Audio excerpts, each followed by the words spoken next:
আগামী ফেব্রুয়ারি মাসে নির্বাচন হতে যাচ্ছে এবং কথা অনুযায়ী ডিসেম্বরের প্রথম সপ্তাহে অথবা প্রথমার্ধে শিডিউল ঘোষণা করার কথা রয়েছে। জামাত ইসলামী 5 দফা দাবির ভিত্তিতে আন্দোলন শুরু করেছিল। প্রথম দফা ছিল যে আমরা সারা বাংলাদেশের জনগণের প্রত্যাশা ছিল এটাই যে জুলাই সনদকে আইনগত ভিত্তি দিতে হবে। আলহামদুলিল্লাহ, আইনগত ভিত্তির একটি পার্ট শেষ হয়েছে। আইনগত ভিত্তি কেন দিতে হবে সেটা একটা বিরাট আইনি প্রশ্ন, তার জবাবও অনেক লম্বা। আমি প্রাসঙ্গিকভাবে এখানে উল্লেখ করতে চাই, 2024 সালে ডামি নির্বাচনের মাধ্যমে আওয়ামী লীগ ক্ষমতা দখল করেছিল, শেখ হাসিনা প্রধানমন্ত্রী হয়েছিলেন। 7 মাসের মাথায় গণ অভ্যুত্থানের মধ্য দিয়ে তার পতন হয়ে গেল। গণ অভ্যুত্থানের মাধ্যমে পতন হওয়ার পর কারা রাষ্ট্র চালাবেন এর কোনো বক্তব্য সংবিধানে লেখা নাই। গণ অভ্যুত্থান হবে এটাও সংবিধানে লেখা নেই। পৃথিবীর গণতান্ত্রিক আন্দোলনে গণ অভ্যুত্থান, গণতান্ত্রিক আন্দোলন একটি স্বীকৃত ডেমোক্রেটিক প্রসেস। সংবিধানে এর উল্লেখ থাকুক বা না থাকুক, যেহেতু জনগণের আন্দোলনের মুখে হাসিনা পালিয়ে গেছেন, স্বাভাবিকভাবে সাংবিধানিক শূন্যতা দেখা দিয়েছে। সংবিধানের 46টি ধারা উপধারা অকার্যকর হয়ে গেছে। এই অবস্থায় রাষ্ট্র কিভাবে চলবে এইটার একটা সিদ্ধান্ত নেওয়া দরকার ছিল। সকল রাজনৈতিক দল মিলে অন্তর্বর্তীকালীন সরকার গঠন করে তার ভিত্তিতে রাষ্ট্র পরিচালনার সিদ্ধান্ত নেওয়া হয়। বাস্তব কারণে এই সিদ্ধান্তটি বৈধ না অবৈধ এই প্রশ্নের মীমাংসার জন্যই জুলাই সনদের আইনগত ভিত্তি দরকার ছিল। আর আইনগত ভিত্তির প্রথম ধাপ হলো প্রেসিডেন্সিয়াল একটি অর্ডার। অনেক আন্দোলন সংগ্রাম করার পর প্রেসিডেন্টের আদেশটি হয়েছে। এই আদেশের উপর গণভোট, এটা পিছিয়ে আমরা বলেছিলাম পার্লামেন্ট নির্বাচনের আগে, কারণ গণভোট হয়ে গেলেই এই সরকারের বৈধতা, এই সরকারের গৃহীত সিদ্ধান্তের বৈধতা এবং এর আইনগত ভিত্তি পেয়ে যায়, তখন নির্বাচনটাও বৈধতা পেয়ে যায়, আর কোনো প্রশ্ন থাকে না। কিন্তু আমাদের ভিন্ন রাজনৈতিক দলের বন্ধুরা এই সত্যটি মেনে নিতে রাজি না হয় একই দিনে নির্বাচন গণভোটের ব্যাপারে সরকার সিদ্ধান্ত নিয়েছে। আমরা এখনো একমত হই নাই। ইসলামী এবং সমমনা 8টি দল ঐক্যবদ্ধভাবে আন্দোলন করে যাচ্ছে। এইটার একটা সুরাহা অল্প সময়ের মধ্যে হবে বলে আমরা বিশ্বাস করি। দ্বিতীয় আমাদের দাবি ছিল উভয় কক্ষে পিয়ার। প্রথম কক্ষ হচ্ছে পার্লামেন্ট, দ্বিতীয় উচ্চ কক্ষ। তো উভয় কক্ষে পিয়ারের বিষয়টি একটি কক্ষে সরকার মেনে নিয়েছে। জুলাই সনদে এটা ঘোষণা করা হয়েছে। সেটা হলো প্রাপ্ত ভোটের ভিত্তিতে উচ্চ কক্ষে প্রতিনিধি নির্বাচিত হবে। এটা আমাদের দাবি ছিল। সুতরাং দাবির 50% বাস্তবায়ন হয়েছে।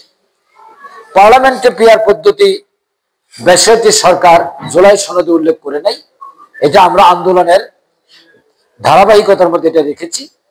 এই বিষয়টাও সময়ের ব্যবধানে এটা ফয়সালা হবে। তৃতীয় ছিল আমাদের লেভেল প্লেইং ফিল্ড গঠন করতে হবে। সারা বাংলাদেশে হুমকি ধামকি, বাড়ি পুড়িয়ে দেওয়া হবে, মামলা দেওয়া হবে, নির্বাচনের পর এলাকা কাউকে থাকতে দেওয়া হবে না, এই ধরনের বক্তব্য প্রায় প্রত্যেকটি আসনে নেওয়া হচ্ছে। নির্বাচন কমিশনের সাক্ষাতে আমি উল্লেখ করেছি, সুনির্দিষ্টভাবে কারা দিয়েছে সেটা উল্লেখ করা হয়েছে।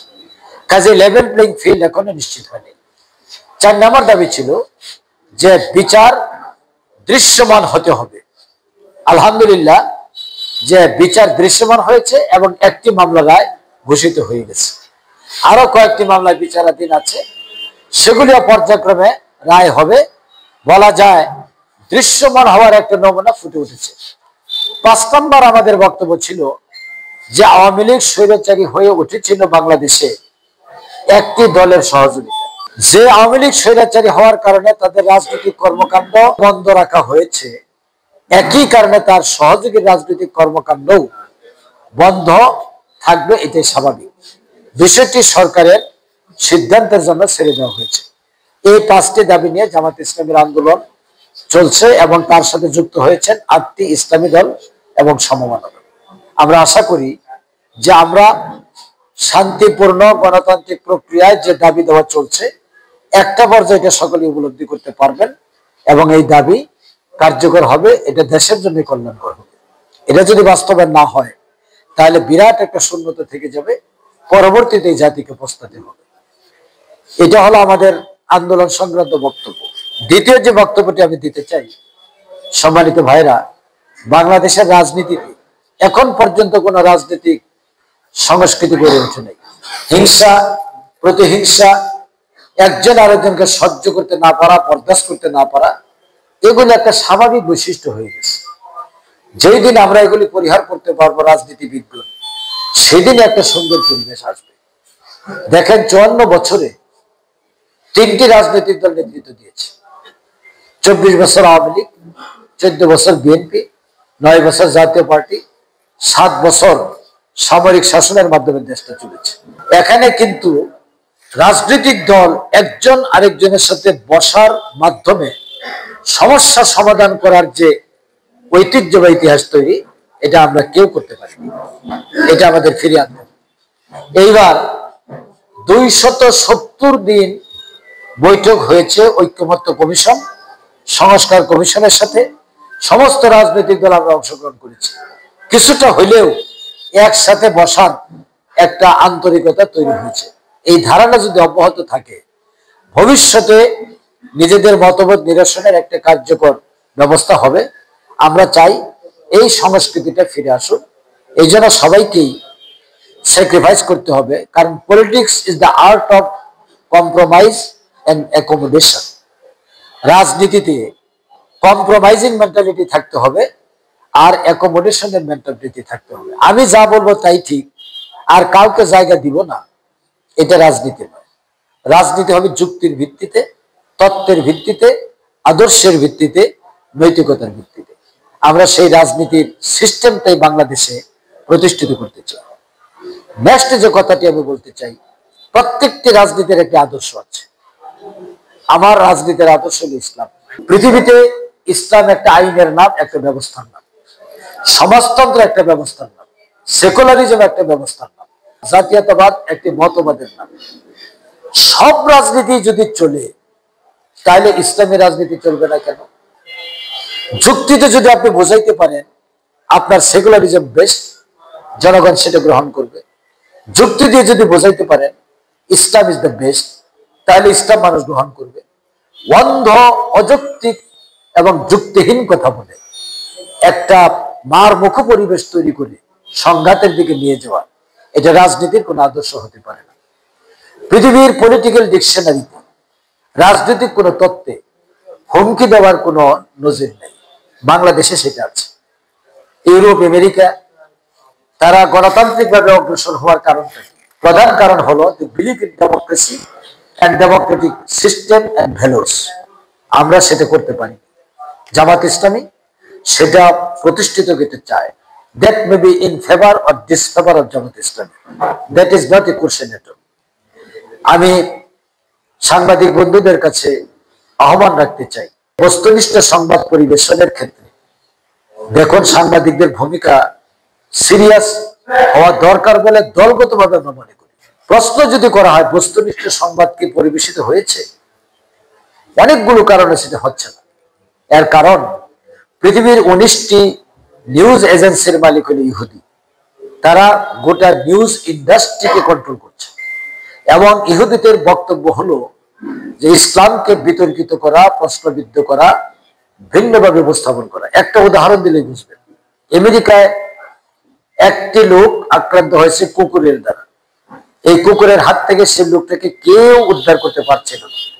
একজন সাহসী মুসলিম যুবক নিজের জীবনের রিস্ক নিয়ে কুকুরের হাত থেকে সেই লোকটিকে উদ্ধার করলো, কিন্তু ওই লোকটার আঘাতে কুকুরটি মারা গেল।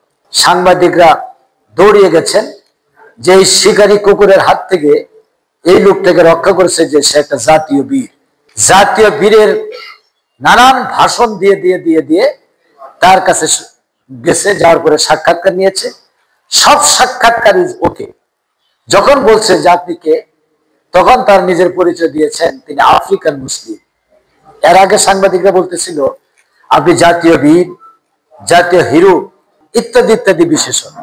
কিন্তু যখন সে বলছে হিজ মুসলিম, পরের দিন পত্রিকা আসলো একজন মুসলিম সন্ত্রাসীর হাত থেকে একটা কুকুরও রক্ষা করবে। অথচ উচিত ছিল কুকুরের হাত থেকে একজন সাহসী মুসলিম যুবক একজন মানুষের জীবন বাঁচিয়েছে। তাহলে বস্তুনিষ্ঠ সাংবাদিকতার ভিত্তিটা কোথায়? বাংলাদেশ আজ কিন্তু এই দুষ্ট হয়ে গেছে। কিছুদিন আগে আপনারা দেখেছেন প্রথম আলোর একটা রাউন্ড টেবিল হলো, জামাত থেকে আমি গিয়েছিলাম। সংবাদপত্রের স্বাধীনতা, সাংবাদিকদের অধিকার, এর উপরে ভিত্তি করে আমি আইনজীবী হিসেবে পুরাটাই ভালোভাবে পড়ার চেষ্টা করি। আল্লাহ তাআলাই ভালো জানেন এটা কবে, কোন দিন, কিভাবে বাস্তবায়ন হবে। কারণ শুভঙ্করের বহু ফাঁকা আছে। সাংবাদিকরা কি স্বাধীনভাবে কাজ করতে পারছেন? এটা কি শুধুমাত্র রাষ্ট্রই তাদের প্রতিপক্ষ? কোন রাজনৈতিক দলই কি তার প্রতিপক্ষ? সংবাদপত্রের যারা মালিক তারা কি প্রতিপক্ষ নন? তারা তাদের ব্যবসায়ীর সাথে সাংবাদিককে ব্যবহার করতে চায়। আমি মুক্তাগাছার ক্যান্ডিডেট। আমার এলাকায় একটা নদী আছে, সেই নদী খনন করা হয়েছে। যেহেতু নদী খনন করার পর মাটিটা, এটা উদ্ধৃত মাটি, বিক্রি করলে প্রচুর টাকা হয়। এখন এই মাটির টাকা একটি রাজনৈতিক দল বিক্রি করে লক্ষ লক্ষ টাকা নিয়ে গেছে। যার জমির নিচে খাস জমি, সেই তো ওই জমিটার পাওয়ার অধিকার রাখে। This is law. এটার ব্যত্যয় ঘটানো হলো। আমি ইউনূস সাহেবকে ফোন করলাম যে আপনি এই কাজ কেন করলেন? তিনি অর্থনীতির ছাত্র, আমার বিশ্ববিদ্যালয়ে। আমার পরিচয় পাই বললো যে আমি আপনাকে চিনি, আপনি আমার ডিপার্টমেন্টের সিনিয়র। আমি অর্থনীতির ছাত্র ছিলাম, পরিলাও পড়েছি। তো আমি বললাম তুমি এই কাজটা কেন করলা? যেহেতু সম্পর্কে ছাত্র হিসেবে আমার জুনিয়র, আমি তুমি বললাম।